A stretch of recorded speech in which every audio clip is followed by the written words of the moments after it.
ایک وقت تھی جب دنیا خون، آگ اور خوف سے بھری ہوئی تھی۔ 13ویں صدی کے آغاز منگول پوری دنیا پر چھائے ہوئے تھے۔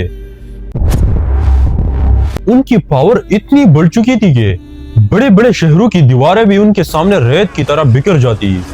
مسلمان ریاستیں ایک کے بعد ایک منگول حملوں کی زد میں آ رہی تھی۔ عباسی خلافت زوال کا شکار تھی۔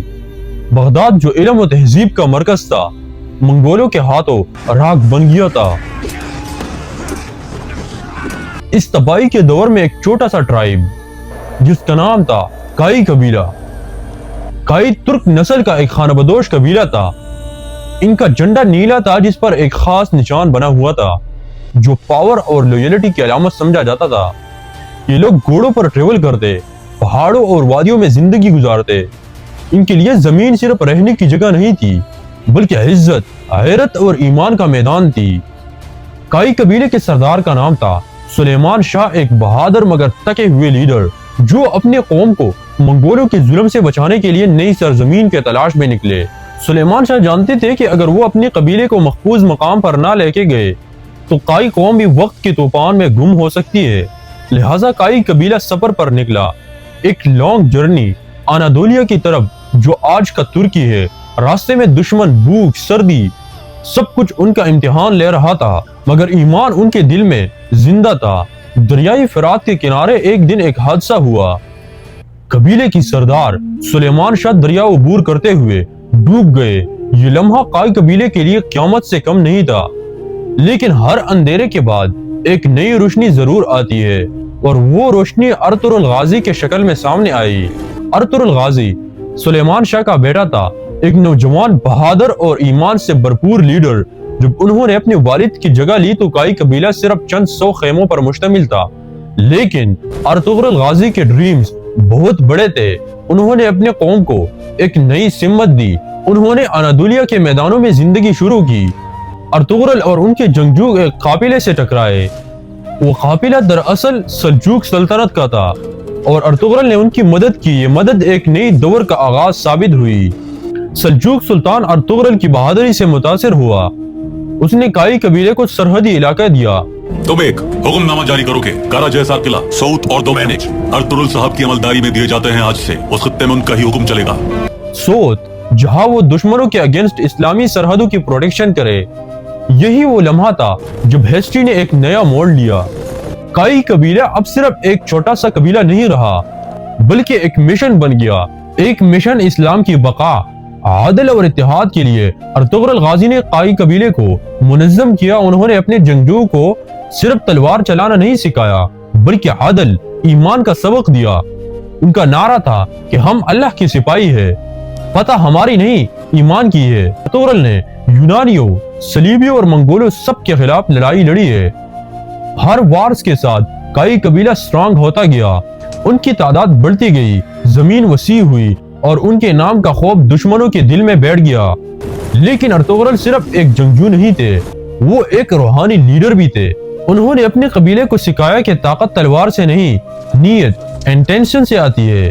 عدل، وفاداری اور ایمان، یہی ان کے قبیلے کی بنیاد تھی۔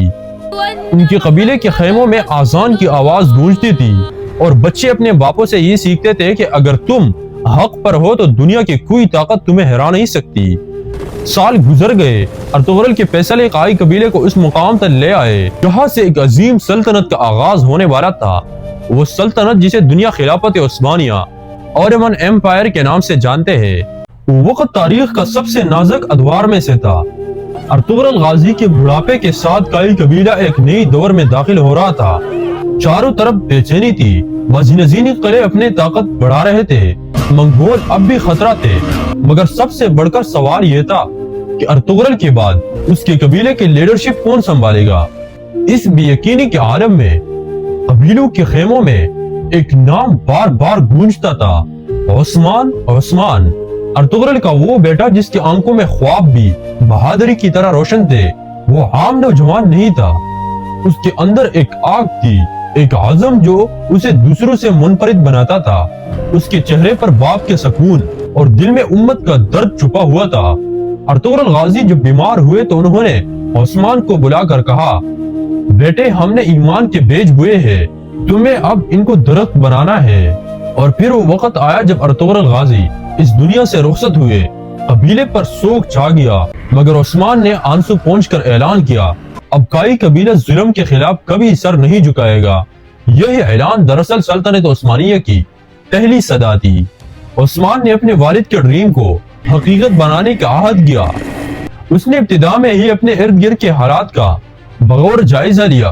بازنزینی سردار اپنے زمینوں پر مسلمانوں کے خلاف محاذ بنا چکے تھے، ان کے ظلم سے آس پاس کے ترک قبائل تنگ آ چکے تھے، مگر عثمان نے صرف جنگ نہیں کی، اس نے دل جیتنے کی حکمت اپنائی۔ اس نے عدل اور ایمان کی بنیاد پر لوگوں کو اپنے ساتھ ملایا۔ جلد ہی اس کے ساتھ وہ لوگ بھی آ گئے جو کبھی دشمن کے جھنڈے تلے لڑتے تھے۔ عثمان نے سب سے پہلے دشمن کی قلعہ قراجہسر قلعے پر نظر ڈالی۔ یہ قلعہ بازنزینوں کے قبضے میں تھا، مگر وہاں کے لوگ ظلم سے تنگ آ چکے تھے۔ عثمان نے قلعے کے دروازے پر اٹیکس نہیں کیے، بلکہ پہلے راستے کاٹ دیے، خوراک بند کر دی، اور چند دنوں کے محاصرے کے بعد وہ قلعہ بغیر بڑی خونریزی کی فتح ہوا۔ یہ عثمان کی پہلی فتح تھی، مگر اس کے گونج دور دور تک پھیل گئی۔ پھر اس کے بعد ینی شہر کا قلعہ آیا۔ یہاں جنگ شدید تھی، دشمن کے پاس منجنیقیں تھی، لیکن عثمان کے پاس ایمان تھا۔ دن رات کے محاصرے کے بعد جب آخرکار فجر کی وقت عثمان نے اللہ اکبر کی صدا کے ساتھ حملہ کیا تو دشمن کے دل ہل گئے۔ عثمان نے قلعہ فتح کیا کہ اور کسی عام سپاہی کو نہیں بلکہ قلعے کے عیسائی لیڈر کو معاف کر دیا۔ یہی عثمان کی پہچان بن گئی۔ دشمن بھی اس کے عدل کی گواہی دیتے تھے۔ جانتے ہو تم عثمان کو؟ اس کے بعد اناگول، اکحصار اور اس جیسے اہم اور بھی قلعے فتح کیے، مگر سب سے مشکل معرکہ قلعہ کا تھا۔ یہ وہ قلعہ تھا جو پہاڑ کے دامن میں تھا اور تقریباً ناقابل تسخیر سمجھا جاتا تھا۔ عثمان نے کئی ہفتوں تک اپنے سپاہیوں کو صبر سے محاصرے پر قائم رکھا۔ بارشیں ہوئی، خیمے اکڑ گئے، کھانے کی قلت ہو گئی، مگر عثمان نے ہمت نہیں ہاری۔ پھر ایک رات جب دشمن غافل تھا، عثمان نے ایک خفیہ دروازے سے اٹیک کیا۔ تاریخ کہتی ہے کہ وہ حملہ بجلی کی طرح تیز تھا، دشمن کو سنبھلنے کا موقع نہیں ملا۔ عثمان نے قلعہ فتح کیا، آذان دی گئی اور پہلی بار اس قلعے میں اسلام کا جھنڈا لہرایا گیا۔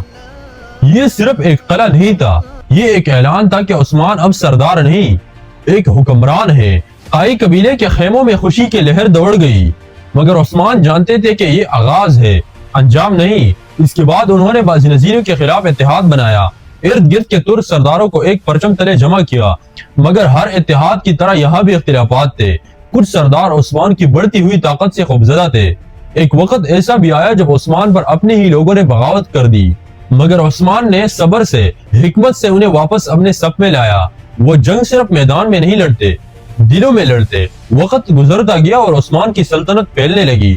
منگولوں نے ایک بار پھر حملہ کرنے کی کوشش کی، مگر اس دفعہ ایک نئے عثمان کا سامنا کرنا پڑا۔ عثمان نے نہ صرف منگولز کے اٹیکس کو روکے، بلکہ ان کے کئی کمانڈر کو قید کیا اور کئی کو مار دیا۔ عثمان کے نام سے منگول بھی لرزنے لگے۔ اس نے ایجوکیشن، تجارت، عدل سب پر کام کیا، قاضی مقرر کیے، مساجد بنوائے، بازاروں کو انصاف کے اصولوں پر چلایا۔ لوگ دور دور سے اس کے انصاف کو دیکھنے کے لیے آتے اور وہ اکثر کہا کرتے، ایک ظالم حکومت دیر تک قائم نہیں رہ سکتی، مگر ایک عادل حکومت زمانہ جھکا سکتا ہے۔ یہی عثمان کی پہچان تھی۔ جب وہ عمر کے آخری حصے میں پہنچے تو ان کا جسم کمزور تھا، مگر ارادہ پہلے سے بھی سٹرونگ تھا۔ جب سلطنت عثمانیہ کے فاؤنڈر، بہادری اور عدل فرمان روا عثمان غازی اپنے عمر کے آخری ایام گزار رہے تھے، جنگوں کی زخم اب بھی بدن پر تھے، مگر ان کے دل میں ایمان کی روشنی پہلے سے زیادہ روشن تھی۔ خیمے میں ہلکی ہوا چل رہی تھی، چراغ کی لو ہلکی ہلکی لرز رہی تھی۔ باہر سپاہی پہرا دے رہے تھے، مگر خیمے کے اندر ایک عظیم تاریخ اپنے اختتام کے قریب تھی۔ عثمان غازی کے قریب ان کی دو بیٹے علاء الدین اور اورحان موجود تھے۔ عثمان نے اپنے کمزور آواز میں فرمایا، بیٹو، دنیا کی سلطنت عارضی ہے، مگر ایمان کی حکومت ہمیشہ باقی رہتی ہے۔ ہم نے یہ سلطنت تلوار سے نہیں، عدل اور یقین سے قائم کی ہے۔ اگر تم لوگوں نے قرآن اور انصاف کا دامن پکڑ رکھا تو یہ سلطنت ہمیشہ قائم رہے گی۔ وہ کچھ دیر خاموش رہے، پھر نرمی سے بولے، علاء الدین، تم علم کے مرد ہو، تمہاری عقل، تمہاری دانش اس سلطنت کی بنیادوں کو مضبوط کرے گی۔ اورحان، تم میرے بازو ہو، وہ تلوار ہو جو دشمنوں کے مقابلے میں چمکتی رہی۔ میں چاہتا ہوں کہ تم ایک دوسرے کے ساتھ رہو، ایک دوسرے کی مدد کرو۔ تاریخ کہتی ہے کہ عثمان غازی چاہتے تھے کہ تخت پر علاء الدین بیٹھے، کہ ان کے وہ علم و عقل پر بہت بلند تھے۔ عثمان غازی نے کہا تھا اپنے بچوں کو، یاد رکھو تمہارے کندھوں پر ایک امت کی ذمہ داری ہے، عدل سے حکومت کرنا، مظلوم کی آنسو پہنچنا، اور ہمیشہ یاد رکھنا کہ یہ سلطنت اللہ کی امانت ہے۔ پھر انہوں نے ہاتھ اٹھا کر دعا کی، اے اللہ اس سلطنت کو ہمیشہ عدل اور ایمان کے راستے پر قائم رکھ، میرے بیٹوں کو ہدایت دے کہ وہ دین محمدی کے پرچم کو بلند رکھے۔ اور پھر ان کے آنکھیں آہستہ آہستہ بند ہو گئے، چراغ کے لو ہلکی پڑی اور خیمے میں ایک پرسکون خاموشی چھا گئی۔ یوں عثمان غازی اس دنیا سے رخصت ہوئے، مگر ان کے ڈریمز نے ہسٹری کا رخ بدل دیا۔